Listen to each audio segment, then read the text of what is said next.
जिला विधिक सेवा प्राधिकरण के द्वारा एक क्लस्टर ट्रेनिंग का आयोजन किया गया है और इस क्लस्टर ट्रेनिंग का आयोजन ट्रेनिंग के अंतर्गत क्या क्या चीज़ें सिखाई जा रही हैं। तो मैं आपको बताना चाहूँगा कि इस क्लस्टर ट्रेनिंग के अंतर्गत जो भी हमारे पैरा लीगल वॉलंटियर्स होते हैं, जिनको कि हम लोग पीएलबी भी जानते हैं, पीएलबी के नाम से भी जानते हैं या फिर अधिकार मित्र के नाम से जानते हैं, इन्हीं लोगों का एक ट्रेनिंग कार्यक्रम ये रखा गया था। इसमें 5 जिलों को आमंत्रित किया गया है। जिला जौनपुर जिला न्यायालय में ही इस समय मैं मौजूद हूँ और यहीं से सारी की सारी घटनाओं को इस फुटेज के माध्यम से आर्टिकल 14 और आर्टिकल 22 इन सबको ध्यान में रखते हुए क्यों जरूरत पड़ी। हम चाहते हैं ये हमारा नियम है कि सुनवाई का सबको अधिकार है, अपना पक्ष रखने का सबको अधिकार है। अगर किसी के खिलाफ मुकदमा चल रहा है तो बिना ट्रायल बिना विचारण उसको सजा हम नहीं दे सकते हैं। तो विचारण के लिए उसको एक काउंसिल रखना पड़ेगा, एक वकील रखना पड़ेगा। बहुत सारे आदमी के पास बहुत गरीब है, अपराध हो गया लेकिन अब उसको अपनी पक्ष रखने के लिए अधिवक्ता नहीं है, तो फ्री लीगल एड की व्यवस्था होनी चाहिए। ये हमारा नियम कहता था, बहुत पहले से चला आ रहा है। बट ये जो अधिनियम हमारा विधिक सेवा प्राधिकरण एक्ट जो हमारा बना है उसके आर्टिकल 12 में ये सब दिया हुआ है कि किसको किसको हम फ्री लीगल एड प्रोवाइड करेंगे। आप लोग बेहतर जानते हैं, उसमें शेड्यूल कास्ट है, शेड्यूल ट्राइब है, महिलाएं हैं, किसी आपदा से पीड़ित कोई व्यक्ति है, जेल में बंद कैदी है, बहुत सारे लोग हैं इसमें जिनको हम लोग लीगल एड प्रोवाइड कराते हैं। क्यों करा रहे हैं हम लोग? कानून के समक्ष समान व्यवहार के लिए करा रहे हैं, उसको भी सुनवाई का अधिकार मिले, अपनी बात को रखे। उसके अलावा दूसरा हमारा नालसा का बड़ा उद्देश्य है जो आपके माध्यम से हम पूरा करते हैं, विधिक जागरूकता फैलाना। आर्टिकल 39A में ये व्यवस्था दी गई है कि राज्य का दायित्व है कि सबको विधिक सहायता उपलब्ध कराए। तो हम विधिक सहायता कैसे उपलब्ध कराएंगे? आपके द्वारा हम कराते हैं। उसके लिए हमारे नालसा ने समय समय पर संशोधन करके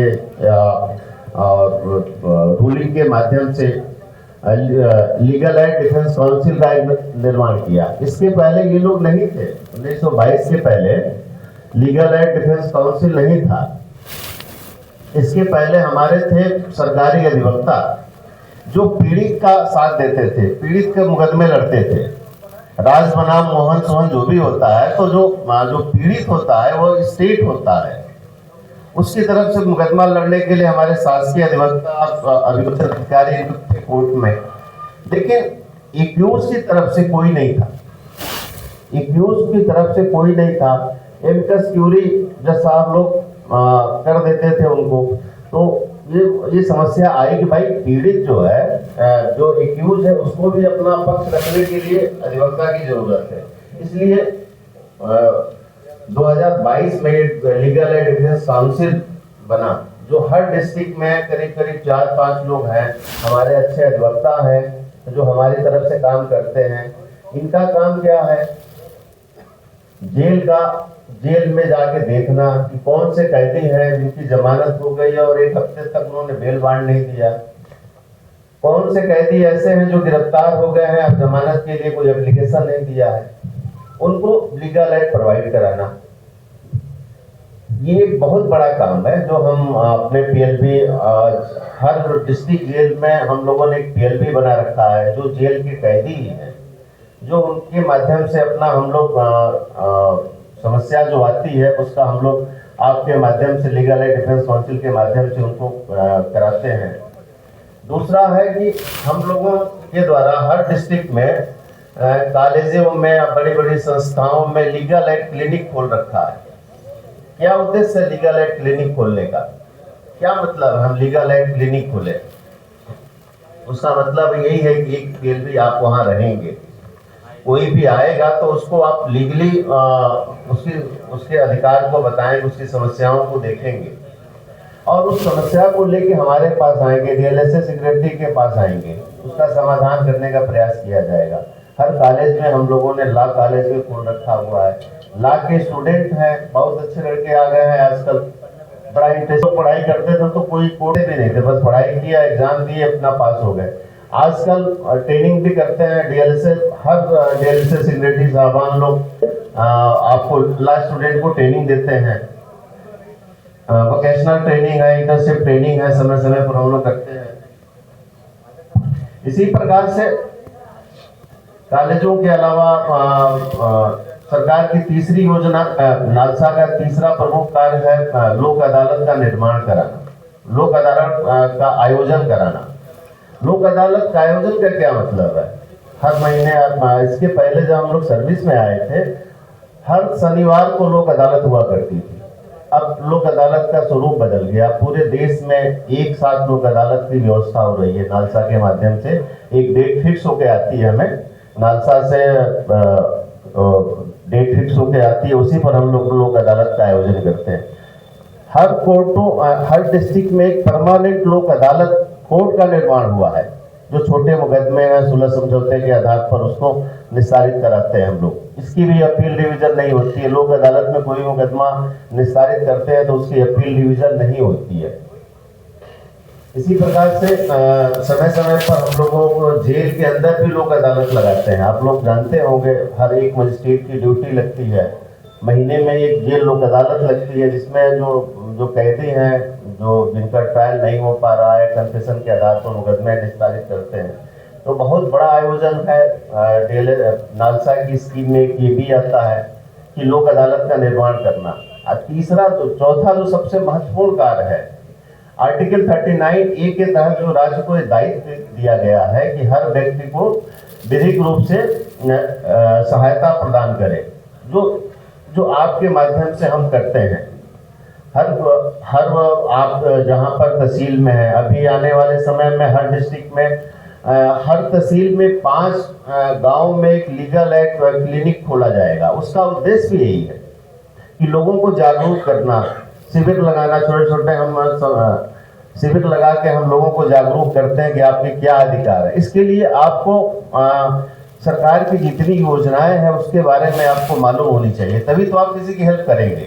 अभी श्रम आयुक्त साहब ने बताया कि इतनी सारी योजनाएं हैं, श्रम विभाग की इतनी योजनाएं हैं। इसी तरह से जितने भी हमारे सरकारी विभाग है, 35-36 विभाग हैं, जो पूरे विभाग हमारे काम करते हैं सरकार का, सब वेलफेयर में काम करते हैं। समाज कल्याण से कितनी योजनाएं हैं आपको मालूम होनी चाहिए, और आम जनता को उसके बारे में बताइए। उसका काम नहीं हो रहा है, किसी का आपका विधवा पेंशन नहीं हो रहा है, कार्ड नहीं बन रहा है, तो आप देखिए क्यों नहीं बन रहा है। सब आज सब ऑनलाइन है, एक सभी समय सीमा सबको दी गई है, उस समय सीमा में पूरा करना होता है।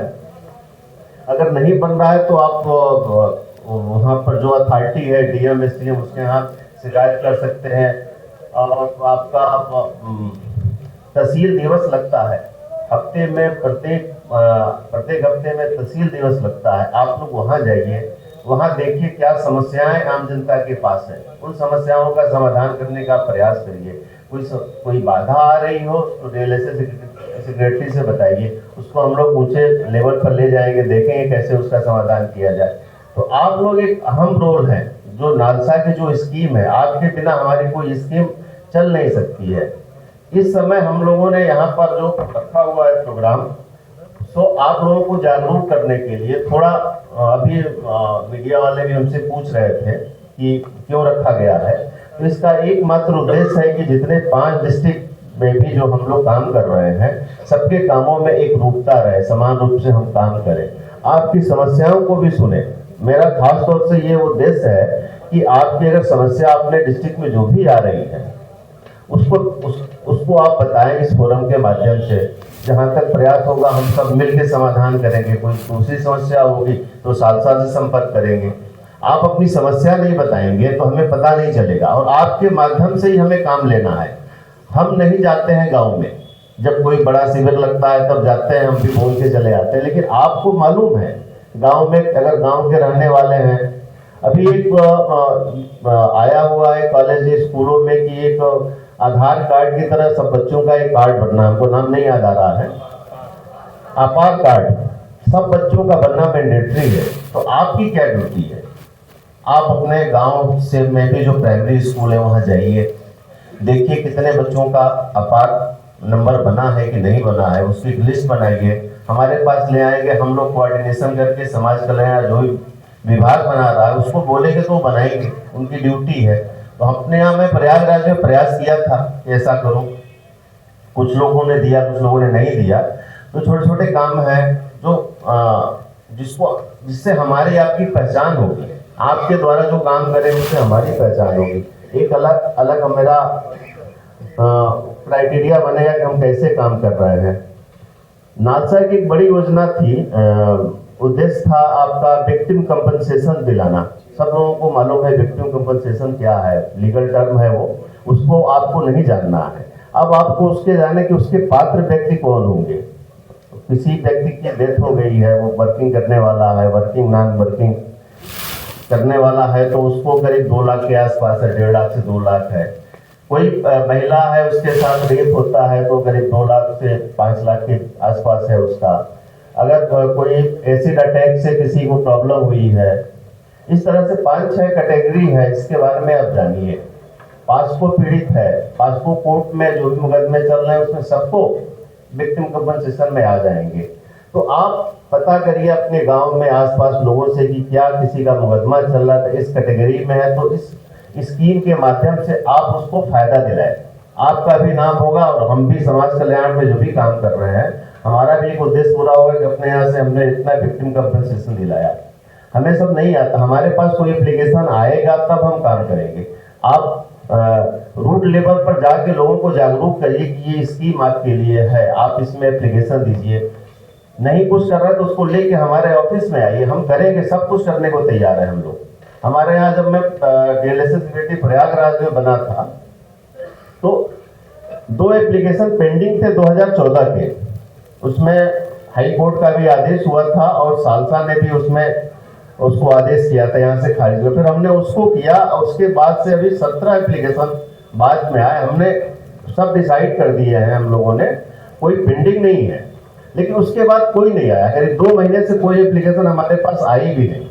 तो आप लोग बताएंगे जाके, हम अपने जो भी अभी तो पास्को कोर्ट में भी आप लोगों की ड्यूटी लगी होगी, कुछ लोग पास्को कोर्ट में काम कर रहे हो, कुछ लोग SC/ST में, तो वहाँ देखें और लोगों को बताएं कि योजनाएं हैं। समझ आ रहा तो नहीं हो गया? तो आप लोगों को कोई भी समस्या हो बताइएगा। अभी इसके बाद से एक हम लोगों का सेशन अलग से होगा, आप लोगों की समस्याओं को सुनेंगे, हम लोग उसका समाधान करने का प्रयास करेंगे। और ये भी जो हम लोग यहाँ उपस्थित हुए हैं, ये सब नालसा स्कीम के ही तहत उपस्थित हुए हैं। अभी नालसा ने यह भी स्कीम दिया कि हर महीने अपने डिस्ट्रिक्ट में हम एक सभी PLBO की एक ट्रेनिंग कराएंगे, पर मंथ कराएंगे हम लोग। इसके अलावा 3 महीने पर यहाँ पर होना है एक क्लस्टर ट्रेनिंग, हर तीसरे महीने अलग अलग डिस्ट्रिक्ट को। अभी जौनपुर को हुआ है, हो सकता है अगले बार प्रयागराज या सुल्तानपुर को मिल जाए ये काम करने का, तो सब लोग फिर से उपस्थित होंगे। लेकिन उस दौरान जब 3 महीने बाद जब आप लोग आएंगे तो तैयारी से आइएगा, क्योंकि पहले ट्रेनिंग थी, आप थोड़ा सा पढ़ाई लिखाई कर लीजिए, योजनाओं के बारे में जान लीजिए। जब भी सरकार की जितनी योजनाएं हैं वो सब नालसा की स्कीम में आता है, वो योजनाओं को पात्र व्यक्तियों पर लागू होना चाहिए, उनको मिलना चाहिए, उसमें सहयोग हमें करना है, यही काम है मेन। बहुत बहुत धन्यवाद आप लोगों को, समय बहुत कम है।